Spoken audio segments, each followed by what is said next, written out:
Alors, Rosh Hashanah, qui est donc littéralement la tête de l'année, ou le nouvel an juif, est une fête qui célèbre, d'après les textes bibliques, qui célèbre l'œuvre de la création. Simplement, pour ne pas faire bondir les historiens, sachez que Rosh Hashanah n'est pas le début de la création, ne célèbre pas le début de la création, mais célèbre sa fin, sa finalité, c'est-à-dire la création d'Adam. Lorsqu'on parle de Rosh Hashanah, on parle du premier jour où Adam est créé. Donc voilà. Et à quoi correspond-il d'un point de vue de la tradition juive?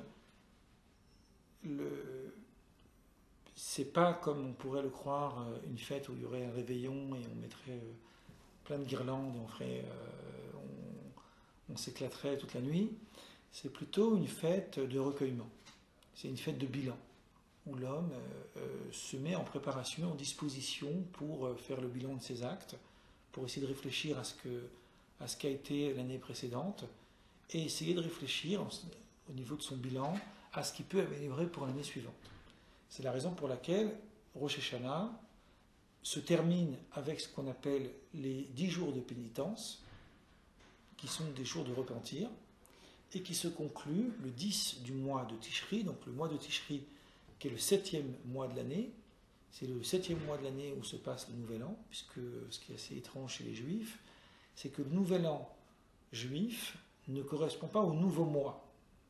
Il y a le Nouvel An des mois, qui lui est le premier Nissan, c'est à l'époque où il y a la fête de Pessah, la fête de Pâques, la Pâque juive, et puis il y a le Rosh Hashanah, qui est le premier jour de l'an.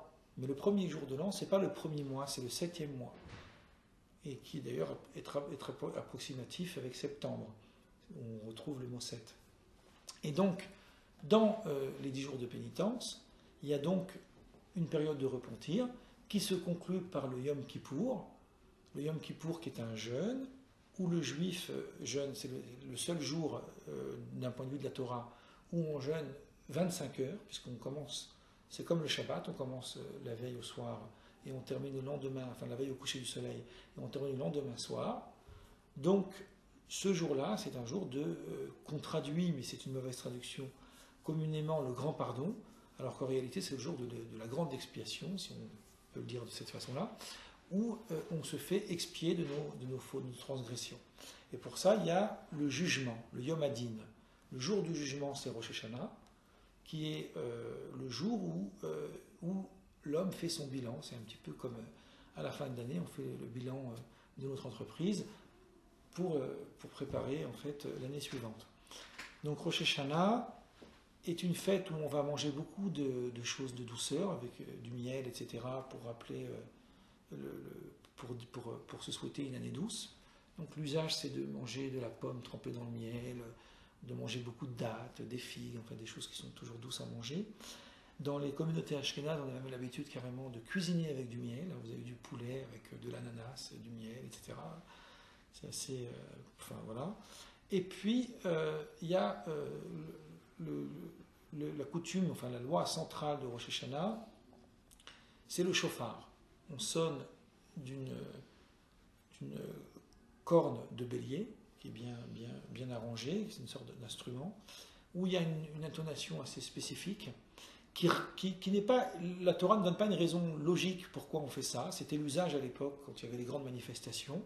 Donc on sonnait de cette corne à Rosh Hashanah, mais Maïmonide dit que l'allusion en fait de cet acte symbolique, c'est que ça rappelle le pleur, le bruit de quelqu'un qui pleure. Ce son rappelle de quelqu'un qui pleure, et ça veut nous susciter, nous réveiller au repentir, à revenir vers Dieu.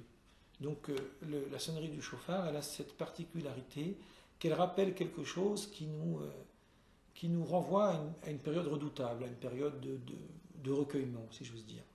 Donc voilà, qu'est-ce qu'on peut dire sur Rosh Hashanah, sans dénuer aussi le fait que c'est une fête, donc c'est un jour de joie, c'est un jour où on s'habille bien et on mange des bons repas. C'est pas un jeûne Rosh Hashanah, c'est aussi un jour de fête. Mais c'est pas aussi festif qu'à Sukkot, par exemple. Ou à Sukkot, c'est vraiment la fête des cabanes, c'est vraiment le temps des réjouissances.